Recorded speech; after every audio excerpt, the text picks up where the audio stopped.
The Yankees swept the A's away, and somehow the A's management just keeps making it worse.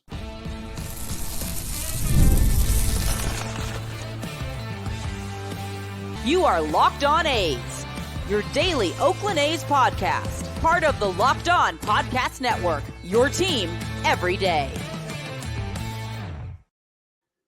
Hello, A's fans, and welcome to Locked On A's, part of the Locked On Podcast Network, where it's your team every day. This is the daily podcast. We talk about your Oakland A's, and the countdown to the final week. This has been a strange year. I'm your host, Paul Francis Sullivan. Please call me Sully. Follow us at Locked On A's on Twitter or whatever it's called now, and on Instagram. I'm your pal Sully. It's Sully Baseball on Twitter, Sully Baseball Podcast on Instagram. And if you're listening every day, even to hate listen me, and so it looks like I have a few hate listeners out there too. Nice to see you there, Las Vegas A's fan.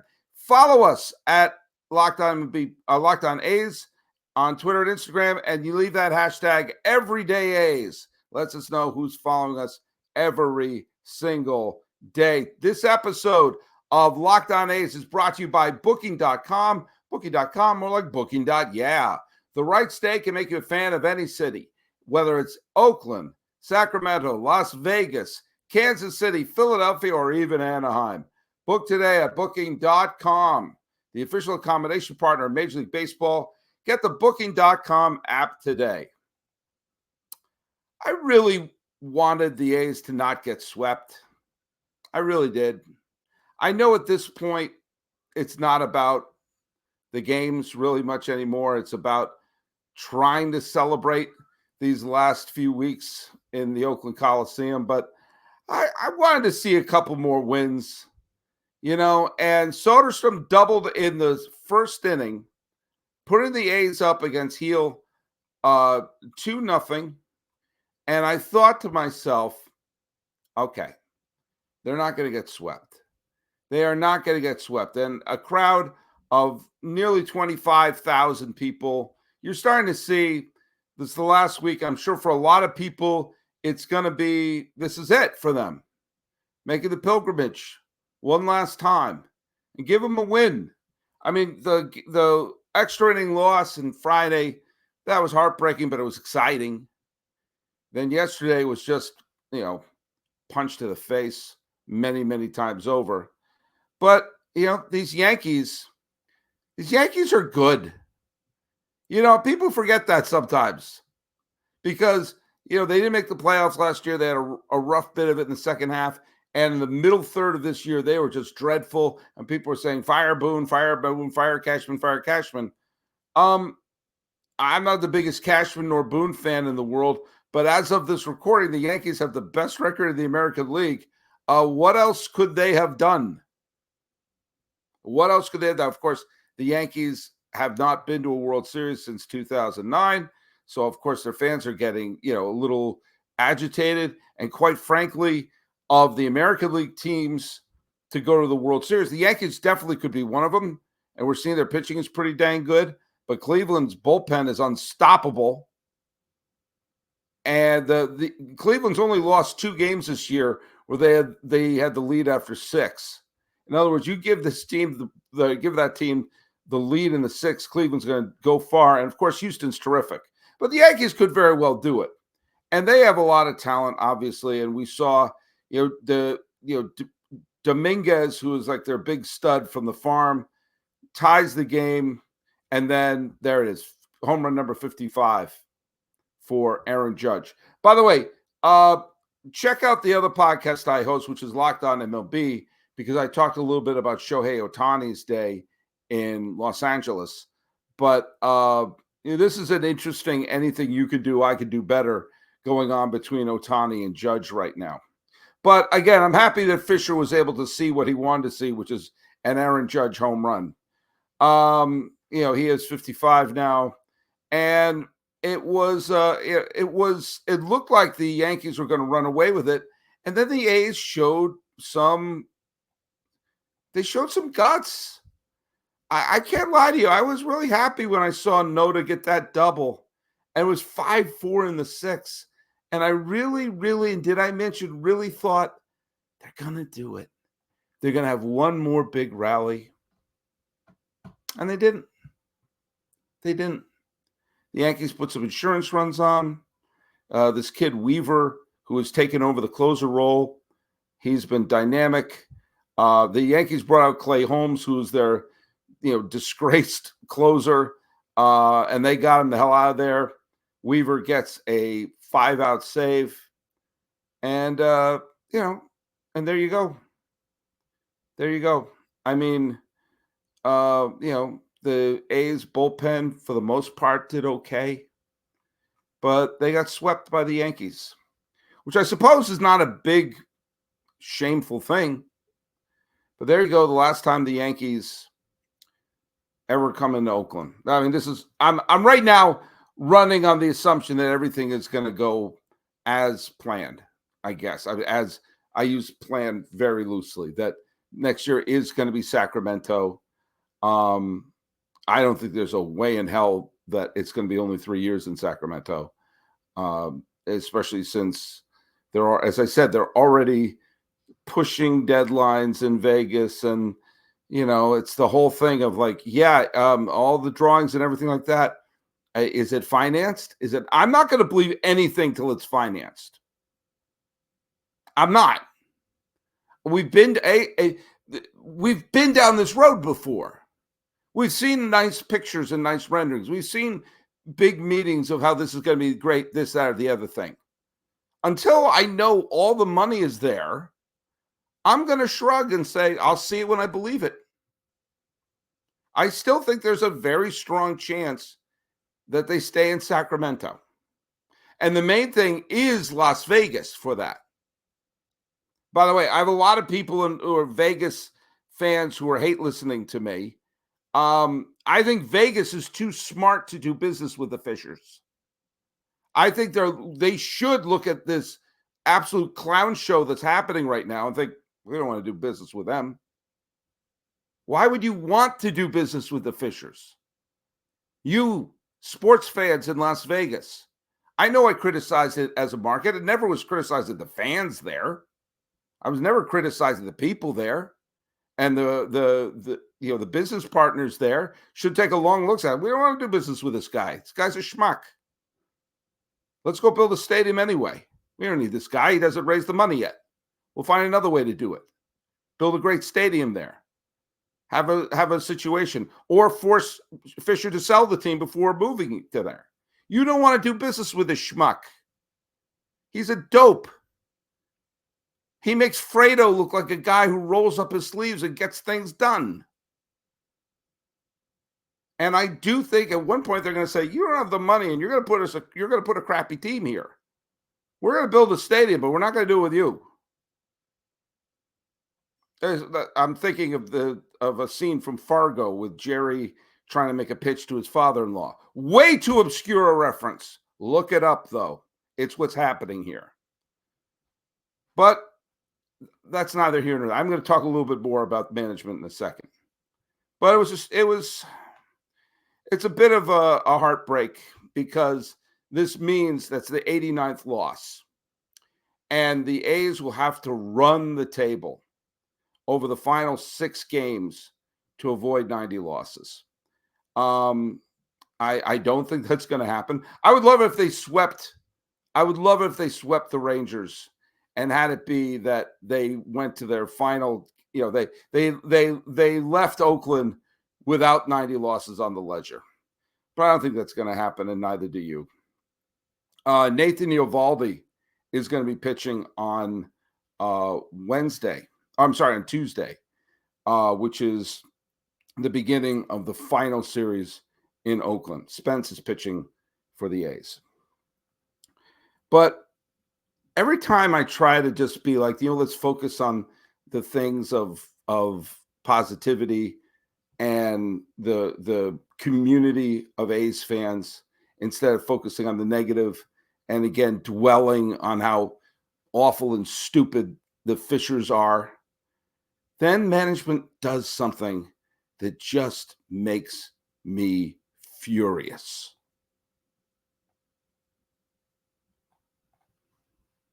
Passion, drive, patience. The formula for winning championships is also what keeps your ride or die alive. eBay Motors has everything you need to maintain your vehicle and level it up to peak performance. Superchargers, roof racks, exhaust kits, LED headlights, and more. Whether you're into speed, power, or style, eBay Motors has you covered. With over 122 million parts for your number one ride or die, you'll always find exactly what you're looking for. And with eBay Guaranteed Fit, your part is guaranteed to fit your ride every time or your money back. Because with eBay Motors, you're burning rubber, not cash. With all the parts you need and the prices that you want, it's easy to make your car the MVP and bring home huge wins. Keep your ride or die alive at ebaymotors.com. Eligible items only and exclusions apply. eBay Guaranteed Fit is only available for U.S. customers. eBay Motors. Let's ride. Thanks so much for making Locked On MLB. I do it every time. Locked On A's. Your first listen. For your next listen, have it be Locked On MLB. It's also hosted by me, your pal Sully. I'm going to be doing it after I give up my reins here at Locked On A's. Follow us on YouTube and follow us on wherever you get your podcasts. Part of the Locked On Podcast Network, where it's your team every day. Yeah, I only have a handful of episodes left as your interim host here at Locked On A's. And don't worry, I'm not going to get sappy. I'll talk about stuff later, but I do want to address something because it just makes my blood boil. It absolutely makes my blood boil because there is apparently we talked about this the other day, that the A's are doing a giveaway in their final day, but they're doing it. I can't tell if it's stupidly or if it is being done in a malicious way. And they're doing a giveaway of. I mentioned the other. They're doing the giveaway of a replica stadium, but instead of handing it out at the door, the way everything works in terms of giveaways to the fans, they are saying, no, in the seventh inning, everyone, 24,000 people have to come to this section and pick up their dopey little thing. And I can't help but if it's there, so the final images of the Oakland Coliseum aren't empty seats. So it's like, yeah, see, even the last game there was empty. Or to make sure, it started to make a little more sense today. They wanted to make sure the final innings of the game that fans were, I guess, not going to be in their seats because they don't trust them. That seems to be what's happening. I can't express my venom at this stupid, moronic, and just spiteful ownership of the A's. And that's not an opinion. Fisher is an idiot. I mean, if you have an issue with me saying that, you're not dealing with reality. He's also a liar and he's also malicious. These are not up for debate. Vegas, you don't want to do business with this guy, this idiot.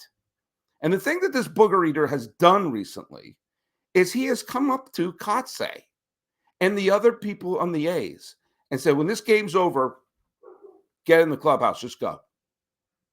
Don't acknowledge the fans. Don't stay on the field. Don't have a moment where you can say thank you, wave to the crowd. And Kotsay said, I want to say goodbye to the fans, wave, do a tribute. They don't want him to do that. They want to treat this like this is a mid-June game against the Padres and just skedaddle at the end. The only fans I ever saw that were treated worse than the A's fans were the Expos. And what those fans were dragged through and what that franchise was dragged through the last bunch of years of their existence was as bad as what the A's are going through now.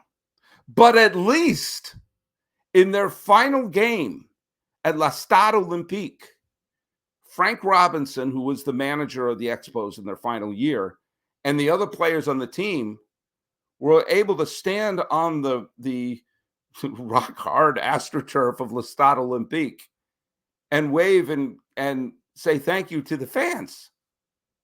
They really don't want him to do that. I mean, they've shown nothing but disdain for Oakland and their fans these last bunch of years. Again, that's not up for debate. But they really don't even want the players and the manager to say thank you. We acknowledge this sucks. Wave. You know, there's that much venom towards the fans. And the idea of what's being said is it's as if they're afraid it's going to be a riot. Afraid that these fans may do something bad. And I do believe that is somewhere baked into why they're having the fans get up at the end of the game and stand in line. Here, like me holding up a treat for my dog to come inside. Here, girl, here, Eleanor, here, have a nice little treat. Oh, here, fans, get out of your seat. Go get your stupid little stadium thing. I'm going to be at the Coliseum on Thursday. I'm going to be one of the first people there. I'm getting there bright-eyed and bushy-tailed.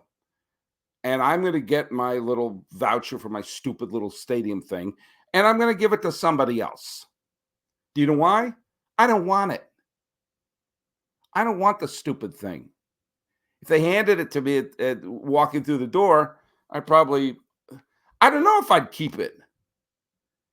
I'd probably hand it to someone who would want it, or I'd probably walk by and say, no, give it to someone else. That's probably what I would do. I've done that I've been at bobblehead games, and I'm like, no, give it to someone else. Because not that I'm better, I just don't, bobbleheads aren't my thing. And for some people, they are their thing. And so I'd rather have someone who would really enjoy it have it than have me just have it be, basically throw it away. So that's what I'd probably do. If they were handing the stadiums out, I'd say, no, thanks. Because I don't need more crap in my house. But this utter disdain that the A's organization has to the fan base is bordering on comical at this point. And I'm sorry, Vegas fans who hate listen to me. But consider this a warning.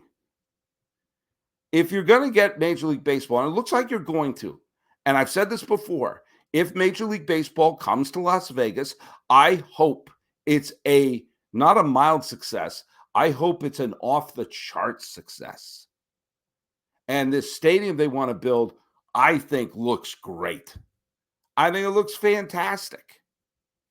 You don't want Fisher, who's done nothing but put a giant middle finger in the face of people, a guy who hasn't achieved a thing in his life and acts this way. You really want to do business with this guy? You want to be working with this guy? Really? Really? Every time I think I can just say, you know what? Every time I think I'm just screaming at the tides, they do something like this. Hey, this episode of Locked On A's is brought to you by Booking.com, or more likely, Booking.yeah. You know what you need to do? You need to use Booking.com because they could get you the best situation with hotels, bed and breakfasts, vacation rentals, anywhere you want to go, anywhere across the United States. You can find a great stay in any city, even Anaheim, because it's best to taste the stadium's cuisine in another city, experience other ballparks, and you get a wide variety of places to choose. Hey, this summer, I did a fantastic baseball trip. I went to Buffalo, saw the Bisons, and I stayed in a fantastic downtown hotel in Buffalo. By the way, Buffalo, beautiful city. I'm not kidding. It's a very beautiful city. The downtown is gorgeous. Went to Niagara Falls, saw some lifelong friends there. It was fantastic. Saw the Bisons. That's a great ballpark. I then went and booked a place in Syracuse, right nearby the college. And I saw a Syracuse Mets game, and that was terrific. And then across upstate New York, and I went to Cooperstown, and I stayed in a fantastic hotel that was right by the lake, but walking distance to the Hall of Fame. And the whole thing was terrific, and I use Bookie.com every single time. They deliver exactly the right U.S. stay for you, and they help you book a stay that's even close to your rival's team. From hotels that overlook the stadium to those fantastic hotels I stayed at in Cooperstown. Let me tell you something. Booking.com has so many choices across the United States. The right stay can make you a fan of any U.S. city, even Anaheim. Booking.com. Booking.com? I'm sorry. It's booking.yeah. Let's hear from our friends over at FanDuel.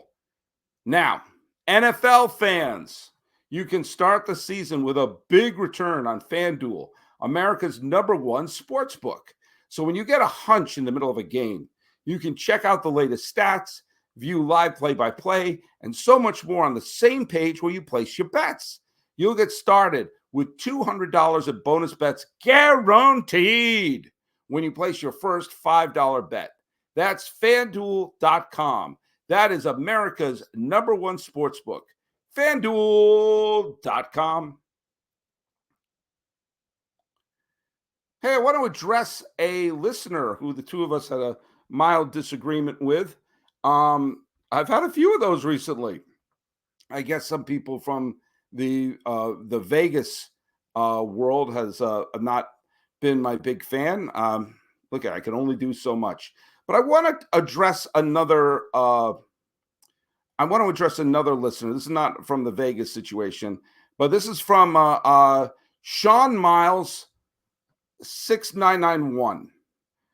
Sean Miles and I had a little disagreement based upon the whole. This was about Sacramento and how the Players Association probably has some things to say about a minor league ballpark that major league players are going to play in, that the facilities are not up to the standard, and that they're going to be playing on artificial turf that's going to be a frying pan. Even if they play predominantly night games, it heats up. It's not going to be a great situation.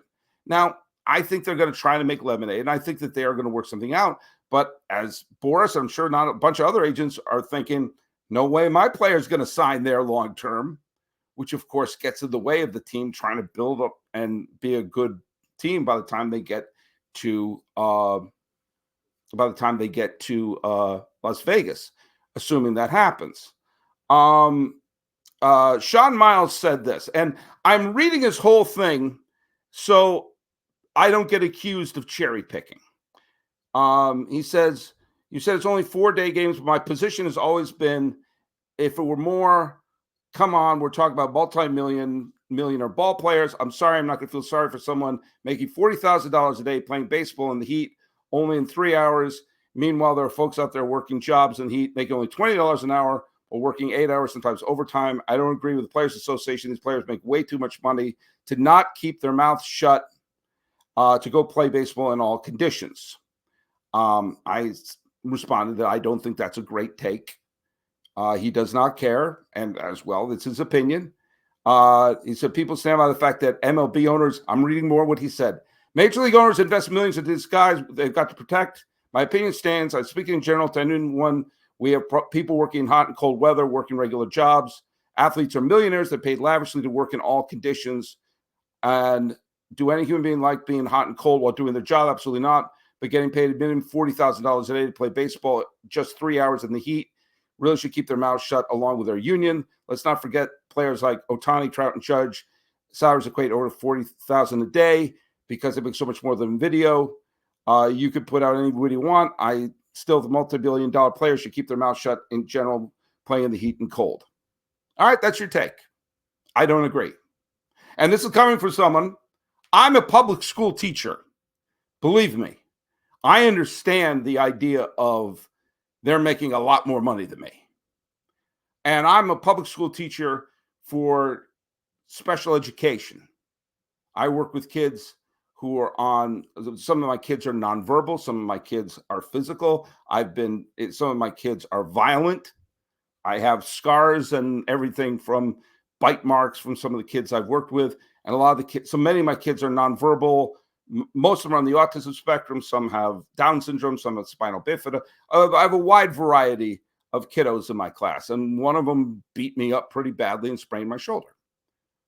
And I get it. I get what it's like to work in adverse conditions.